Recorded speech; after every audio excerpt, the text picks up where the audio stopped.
so much. Oh, Suzanne, going on?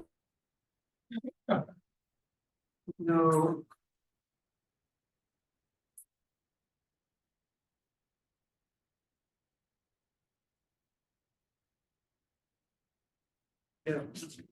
No Waiuli mai au, ma yo kaha. Kaulani na punawai, hilo. My name is Suzanne Case. I'm from Waiuli, which means dark water in Kilkaha. It's famous for its freshwater springs in Hilo. No Hawi Kanahelo Templus, Oha ya Nukaua Manalau Koa, live in the forest on Templus. In Honolulu, beloved, for the rain on the koa leaves. And Hana Ma, the University of Hawaii Office of Land and Ocean Conservation Futures, which is in the Office of the Vice President for Research and Innovation. Our goal is to support the university's work in education, research, and service to improve nature conservation throughout Hawaii and the Pacific.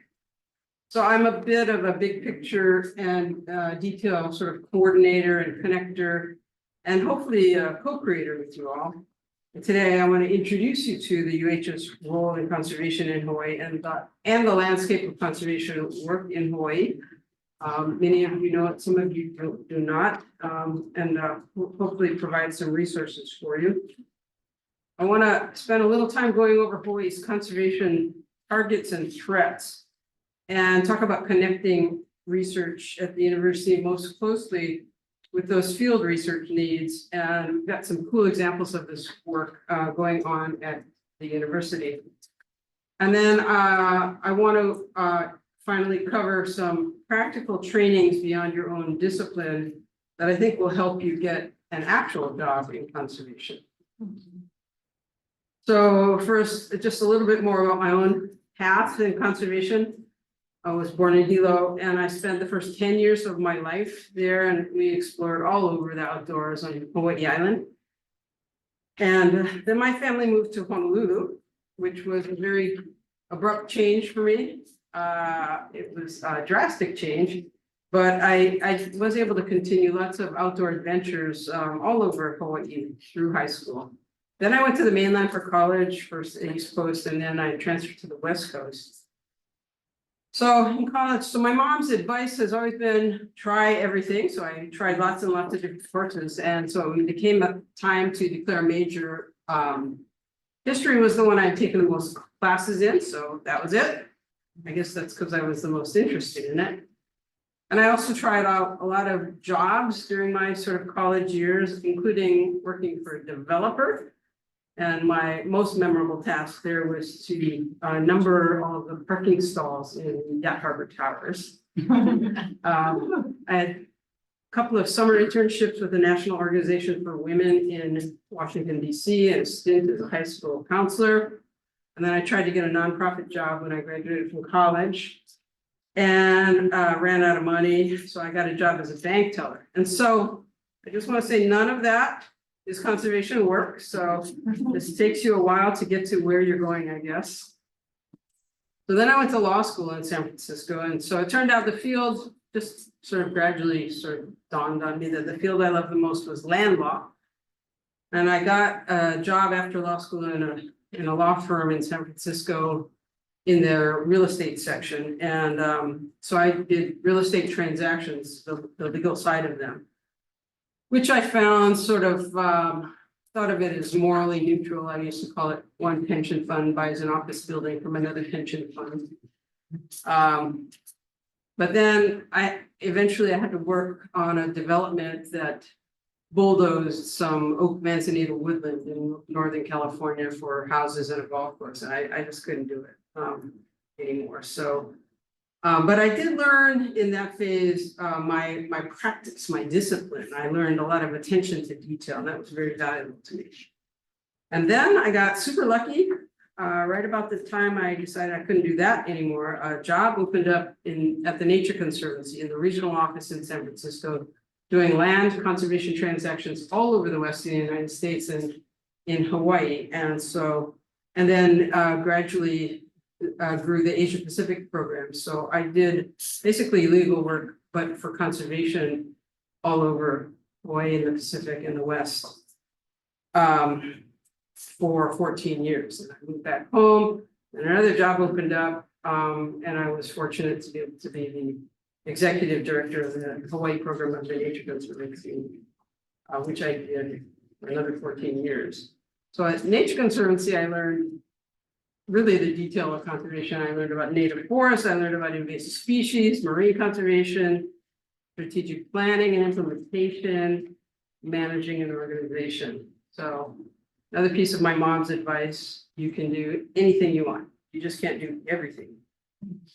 So then the position at DLNR opened up as chair and I put my name in and I was appointed by Governor Ige.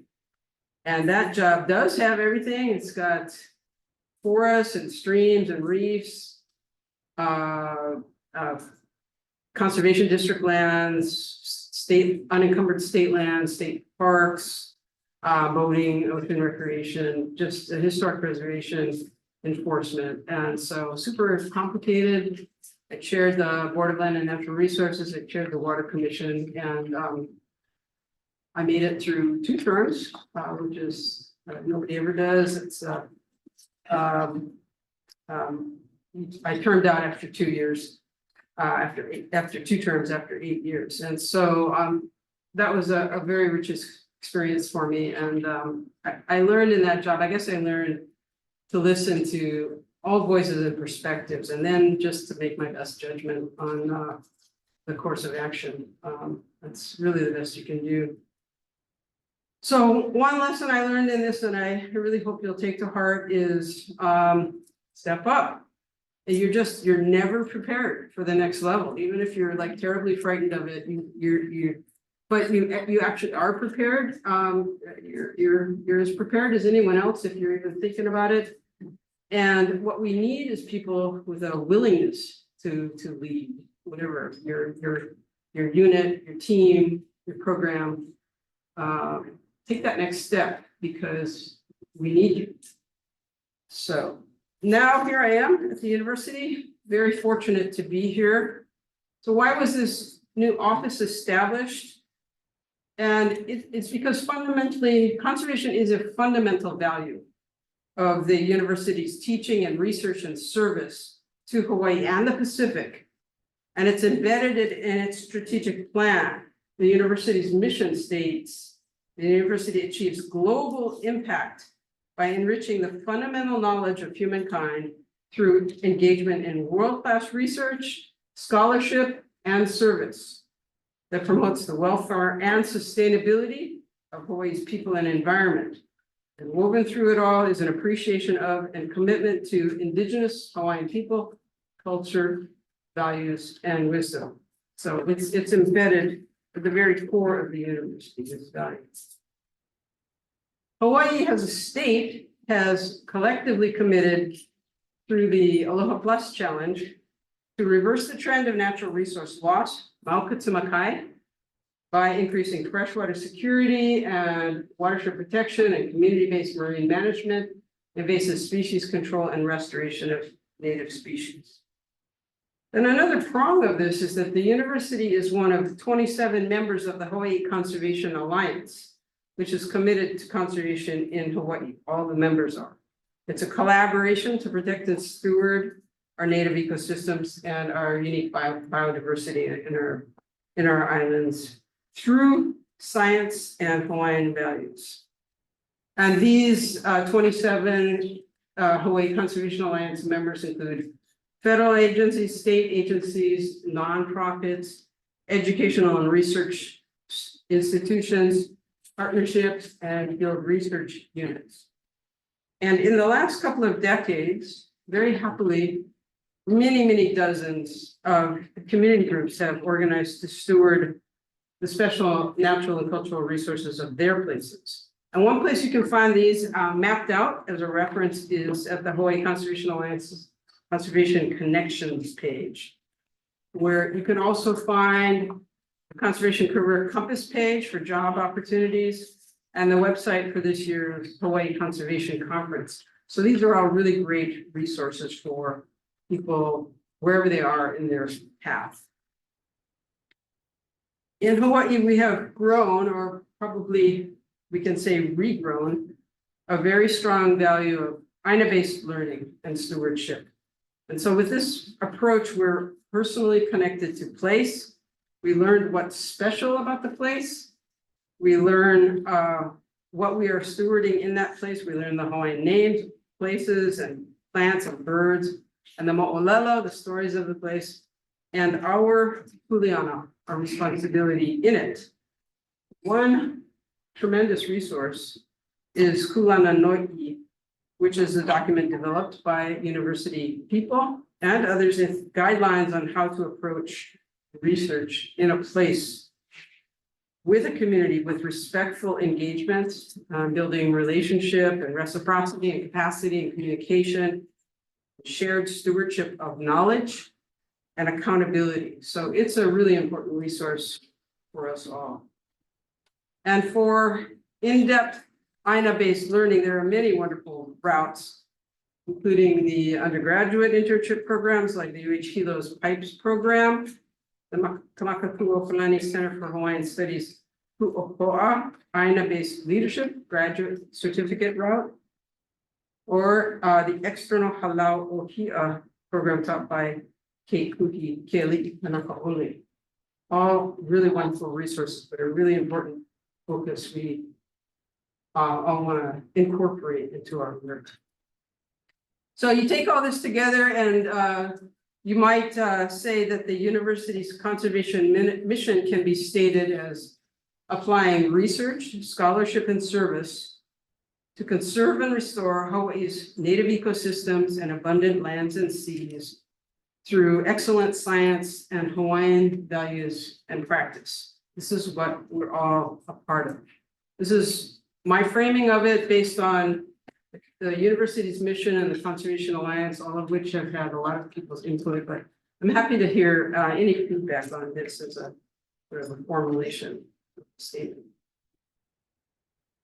So to think about conservation targets and threats in Hawaii and the Pacific, I'm going to start off with the basic framework for conservation action planning from my former organization, the Nature Conservancy. This particular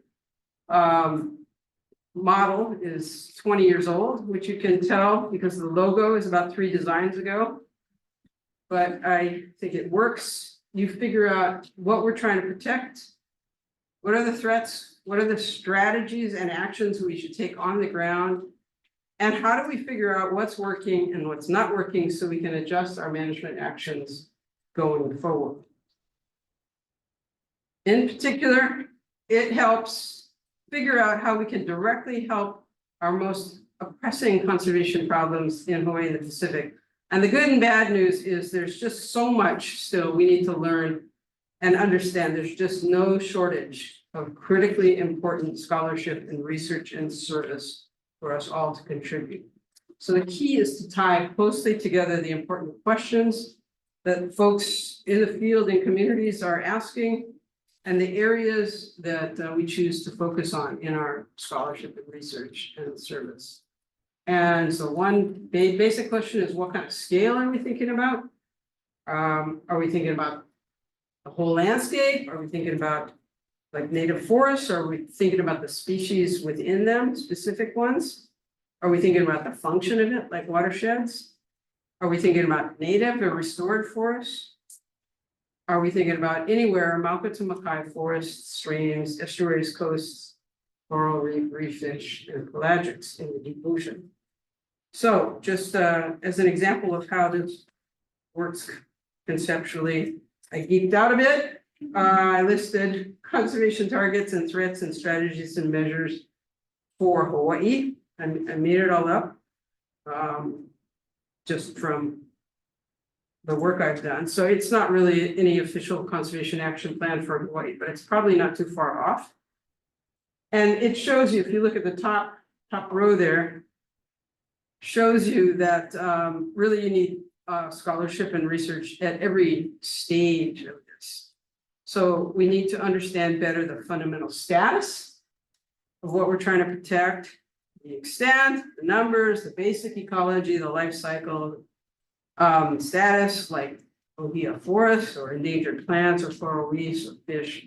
We need to understand the same thing for its threats, like invasive species and climate change. We need also to develop new and better methods for addressing those threats. And we need to know how effective they turned out to be. So here's some more, another row of sort of forest terrestrial targets, another row of freshwater targets, streams and estuaries, alkaline ponds. Another for limu and fish ponds and coastal areas and reefs, corals and reef fish and pelagics. Again, I just made this up, but it's an example. So in this, for all of these, the folks who are the resource managers really need your help. They need to understand what is the question we're asking. They need to understand sort of how to frame a research question. That's where you can be very, very helpful for the resource managers. And then having done that, what's the answer? That's after probably years of study, but what is the answer?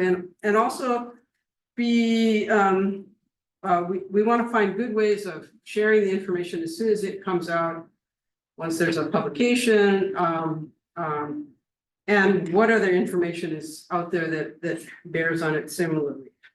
And then they really want to know what to do with the answer. How do the results directly inform the on-the-ground management? So resource managers want your partnership and recommendations to help them succeed. In turn, they can help you identify the research priorities for conservation. They're good potential collaborators with you on research. They have long-term field observations and they can provide guidance along the way. They can help with permits that you need to do this research, like permits for take of species. And they can help you with access to the places you want to do this research. Where do you want to do it? What's feasible? What are the logistics of getting there? Like, are you crazy? That's not, you're going to have a hard time doing it there, or super easy, or we can help you with the gates or things like that. So here's some really good resources that have already been developed to identify these priority targets and threats and strategies. The State Wildlife Action Plan does this very extensively for the species of greatest conservation need for Hawaii. There's another resource priority listing, research priority listing, terrestrial field questions. This is on the DLNR Forestry and Wildlife Division of Forestry and Wildlife Call for Researchers page. The Laukahi collaboration focuses on endangered plants. There's a very long and very detailed list of really important questions on, again, basic life cycle and ecology and threats and strategies for many of these like incredibly highly threatened plants. And then similar research priority lists have been developed and can be developed further for nearshore marine targets. So this is again, it's a partnership among researchers and resource managers to frame up the questions and the answers so that we are really making a difference for Hawaii. So here's some examples of how this all works. Close to home. So here's one example, a target of let's say endangered snails, and the strategy is to try to protect the snails in the wild and hold the line for now. But there's all kinds of predators out there, and so predator-proof fencing, exclosures or enclosures, depending on how you're looking at it, to protect these is a strategy. But we also need to understand where to build the enclosures, which are very expensive. And we want to make sure the places that we put them can be suitable habitat into the future as climate changes. So this is an example of just tremendous collaboration. Here, this is the University of Hawaii and the Army Natural Resources Program Oahu and the DLNR Division of Forestry and Wildlife and the U.S. Fish and Wildlife Service. And also including work on Native Hawaiian ecological knowledge that informs this. And so we've got some of our illustrious professors right here in this room. We have Melissa Price and Mihana Vaughn who have been working on these projects. So thank you for that. We have similar threats that apply to endemic Hawaiian insects. So, okay, so insects, they don't get much love in the world, but they really are, when you look at how many unique species Hawaii has, there's a huge amount in this category. It's a huge part of our unique biodiversity, and it's also a very, very important part of what is a functioning ecosystem. And happily, we do have some charismatic microfauna, like the Kamehameha butterfly. So that helps lift up the bugs of Hawaii. And so I want to tell you a story that it tells you how this can work so wonderfully. So we had DLNR and partners hosted a hands-on demonstration for legislative tours of like sort of a show and tell about our work right before the legislative session. Did it downtown so that it didn't take too much time to get there. So we're all setting it up, and in walks House Finance Chair Sylvia Luke, who's now Lieutenant Governor. Well, that's a person you want to get her attention. And so where did she spend her time? She spent it in the butterfly tent. Mm-hmm. And it turns out her high school and college interest at the University of Hawaii was entomology. So, and because of that interest, she's a strong STEM supporter and is inspired by it. So you just never know what people are really going to be inspired by, and those are the people you want to inspire because they're supporting this work. And a little ad for Darwin Day, February 12th at the Insect Museum. Don't forget. Okay, so here's another example.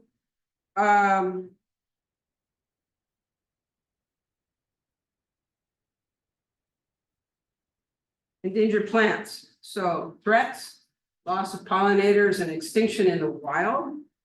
And see predators, rats and mice eat seeds of endangered plants, fire, climate change.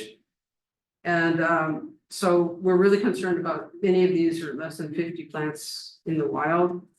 And I just want to say it would be impossible to overstate the importance for conservation for Hawaii and for Hawaii globally of the university's own land arboretum in saving our very highly endangered endemic plants through seed storage and micropropagation and nursery grow out for outplanting suitable habitats. This is the Gardenia brighamiae, which is extinct in the wild on Oahu. And we also have similar research going on at the Army Natural Resource Program Oahu, which is managed at the University of Hawaii's under the Office of the Vice President for Research and Innovation. Again, they're doing very similar work: seed collection, seed storage, micropropagation, nursery grow out for natives and endangered plants that are found on Army installations and similar habitats on Oahu. Super important. Another fundamental threat, probably a hugely basic fundamental threat to our native forests and to agriculture, is introduced invasive hoofed animals. And so NREM, again, under the leadership of Dr. Price and others, and the PCSU Field Research Unit with DLNR Forestry and Wildlife have studied multiple aspects of feral pig management, and now they're taking a hard look at the very extensive axis deer problem in Maui Nui that's so damaging to both agricultural lands and forest lands. Water streams and groundwater have their own set of threats. drought, inadequate stream flow protections and barriers, manual barriers to the water flow, and invasive fish and bad water quality. So this is a super exciting cross-disciplinary field at the University of Hawaii. Professor Kapua Sproat at the Richardson School of Law and the students of Kahuliao have done great work with communities to help them get access to water.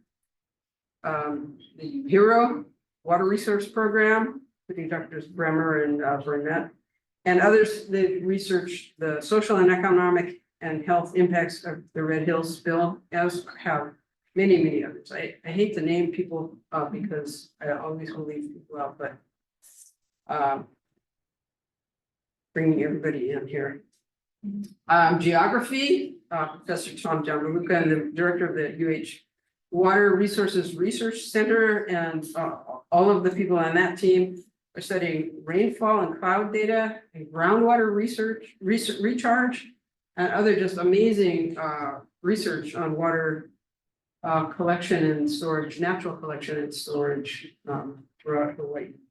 And we also have in SOAS, we have oceanography professor Andrew Kelepa and our team working with the Hui o Kawaiola on Maui. They're right now very anxiously analyzing water quality data from the Lahaina runoff from the Lahaina fires.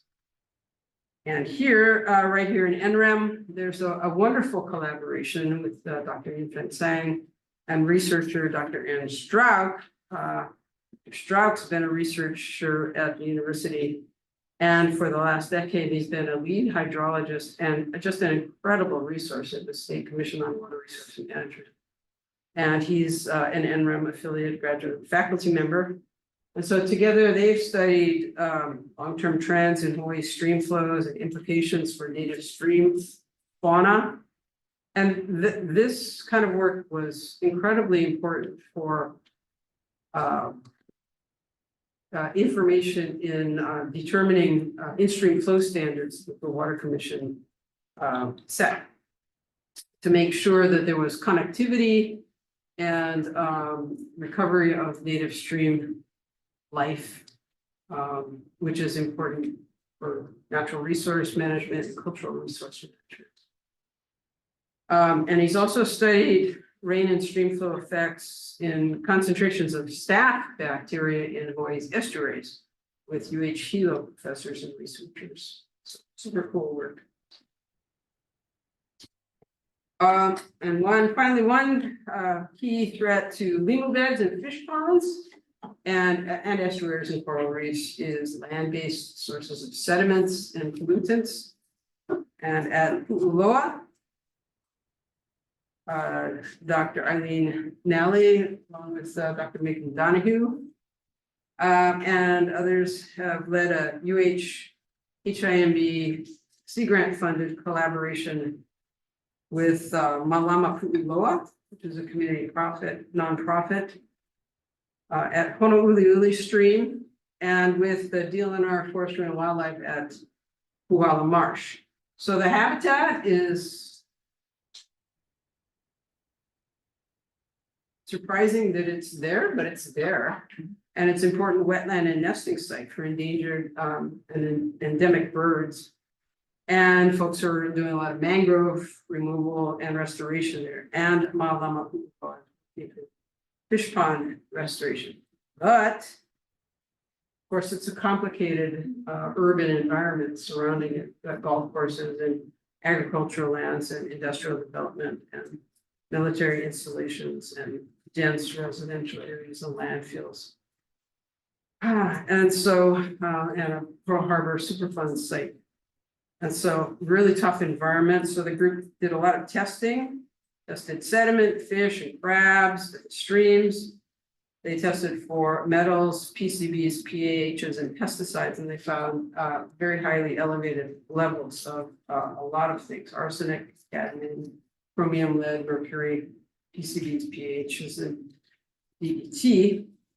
That may pose a risk for sure to wildlife and human consumers. And they saw that fishing is prohibited in Pu'uloa, but they saw fishing going on at every site they visited, largely by houseless individuals who are residing in that area.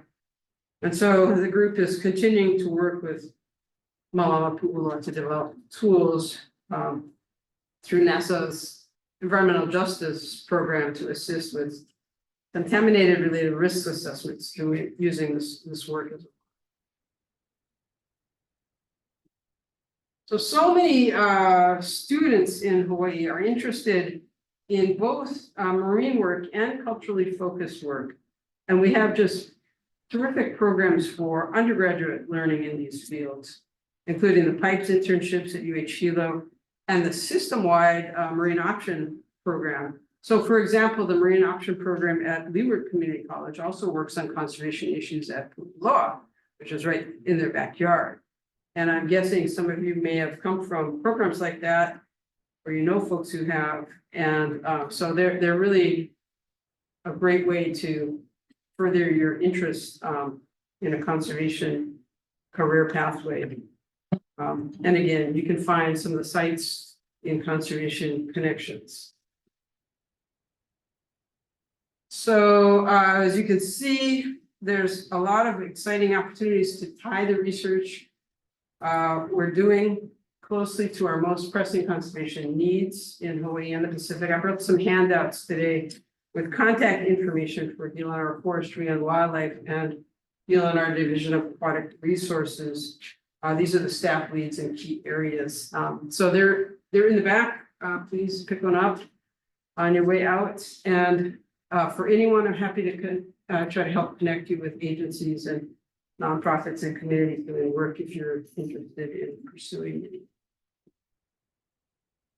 One other area I want to put on your radar is the other things that are really, turns out they're really important to learn besides your primary discipline, to have a career in conservation management. So these are besides your degree, there's a lot of other things that are really helpful to know. And so the sooner the better. Just, you know, some of these you can learn with courses, some of them you can learn with workshops, some pick up on the job, but and we're looking at organized ways to try to offer some of these as in a more packaged way at the university. But things like INA-based learning, which is fundamental to this work, which we've discussed before, but also accounting and budgeting, grant proposals, grants management, human resource management and leadership training, strategic planning and project management to implement those strategic plans, field tools like GIS and monitoring, but also the data analysis to help develop management recommendations. There's community engagement and facilitation of meetings and running public meetings, and there's a lot of environmental review involved in administrative procedure.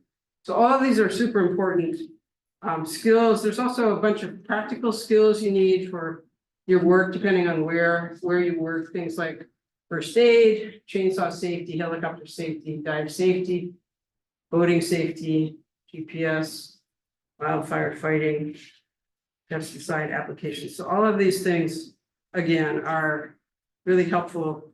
The earlier you can learn them, the better. So I hope this helps you think about your own conservation future and the University of Hawaii's Land and Ocean Conservation Futures. Because after all, why are we here? We're here because we love Hawaii, we love the natural world, we want to learn about it, we want to protect it. And lucky us, here we are at the University of Hawaii in the middle of it all, and a part of something that's much greater than each of us. So let's unlock those mysteries and make our lives work. Here's how you can contact me anytime. I guess I'll just pause there and see if anybody has any questions.